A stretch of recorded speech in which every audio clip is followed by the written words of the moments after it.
Sometimes it's easy to forget that while celebrities tower above us in everyday life, they tend to fall much farther and harder when they decide to make mistakes or be terrible people. Let's take a look at some celebrities who are still in prison for a variety of heinous crimes. Marion Hugh Suge Knight Jr. is the former CEO of the infamous 90s hip-hop label Death Row Records, which released numerous multi-platinum albums by the likes of Dr. Dre, Snoop Dogg, and Tupac Shakur, before falling into obscurity by the turn of the century. In January 2015, he had an altercation with a man named Cleabone Sloan, who worked on the biopic Straight Outta Compton, a film that doesn't necessarily paint Suge in the most positive light. The fight got so intense that Knight ended up grazing Sloan with his vehicle and running over a man named Terry Carter, who died from his injuries. Knight initially claimed his actions were in self-defense and that he was being chased by two armed men. 3 years later, Knight entered a plea deal and was sentenced to 22 years in prison for voluntary manslaughter and 6 years for a third strike violation, which totaled 28 years behind bars. He has been serving time at the Richard J. Donovan Correctional Facility in San Diego County, California since 2018 and isn't eligible for parole until 2037. Not long after he was sent to prison, Knight claimed that Dr. Dre was behind a plot to assassinate him. He told The Blast it was a murder-for-hire scheme with a paper trail that proves Dre was involved in a plan that would get rid of Knight. So far, nothing has come of these accusations.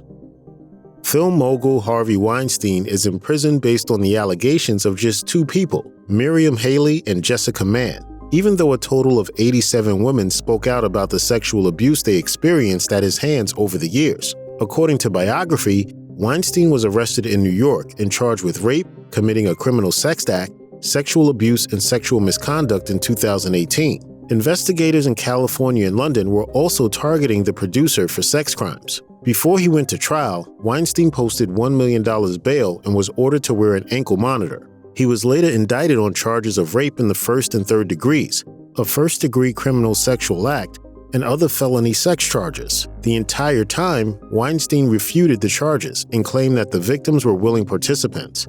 At one point during the investigation, a spokeswoman told USA Today, any allegations of non-consensual sex are unequivocally denied by Mr. Weinstein. In 2020, the producer was found guilty of committing a criminal sexual act against Haley and rape in the third degree. He was found not guilty of predatory sexual assault and rape in the first degree against Mann. Weinstein was sentenced to 23 years in prison and is a registered sex offender. New Orleans rapper C. Murder, born Corey Miller, was convicted of second-degree murder for killing a teen named Steve Thomas in a nightclub in 2002. The rapper started serving a life sentence in Louisiana State Penitentiary in 2009, according to NBC News. However, there's a twist in his case. Since his incarceration, two major eyewitnesses came forward to recant their testimony. Plus, an unlikely ally has come to his defense, reality star Kim Kardashian. In April 2020, the Supreme Court determined that jury verdicts in trials involving serious crimes must agree unanimously. In Miller's case, he was convicted 10-2. Kardashian, who is studying to be an attorney, tweeted at the time, "Since his trial, witnesses have recanted, new evidence of his potential innocence has come to light, and there are claims of jurors being pressured into voting to convict." One witness, Kenneth Jordan, revealed that he was pressured to lie about C. Murder because he feared being imprisoned himself on unrelated charges. The other witness, Darnell Jordan, also claimed he felt pressured to lie under oath. Meanwhile, the convicted rapper has claimed he's innocent of all charges.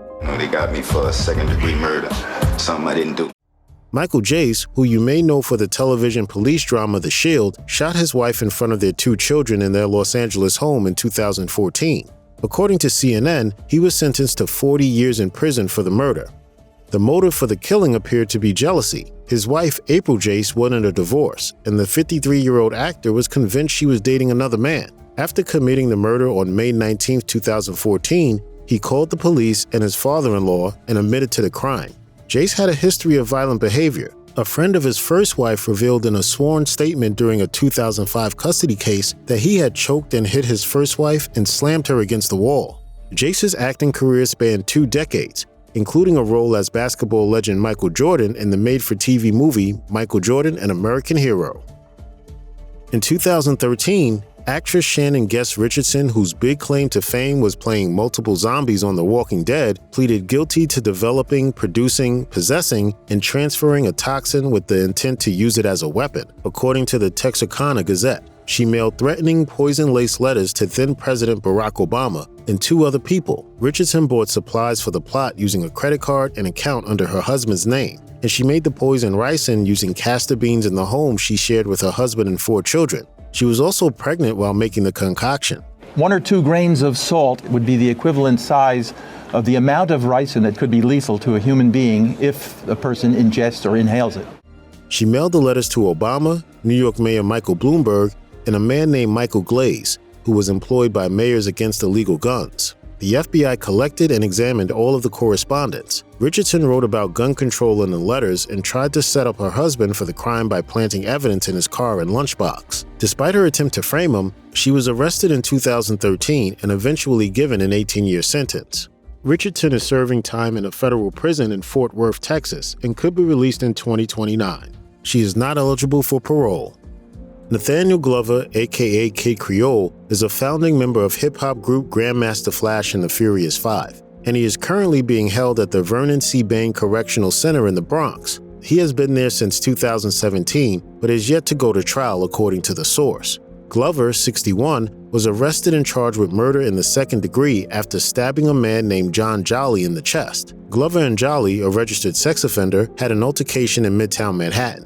During an interview in March 2021, Glover was eager to tell his side of the story. He has previously been labeled as homophobic, but insisted he merely acted in self-defense and disputed reports that he had problems with the LGBTQ community. Glover claimed he was minding his own business when Jolly aggressively pursued him and appeared to have harmful intentions. Glover initially thought Jolly was trying to pick him up before the latter began to follow him. Glover is still waiting for a trial date and is struggling to stay positive. He explained, "I'm suffering.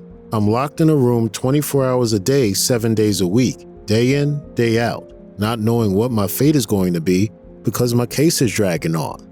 It's very difficult for me right now. If you or anyone you know has been a victim of sexual assault, help is available. Visit the Rape, Abuse, and Incest National Network website or contact RAIN's National Helpline at 1-800-656-HOPE 4673. If you or someone you know is dealing with domestic abuse, you can call the National Domestic Violence Hotline at 1-800-799-7233. You can also find more information, resources, and support at their website.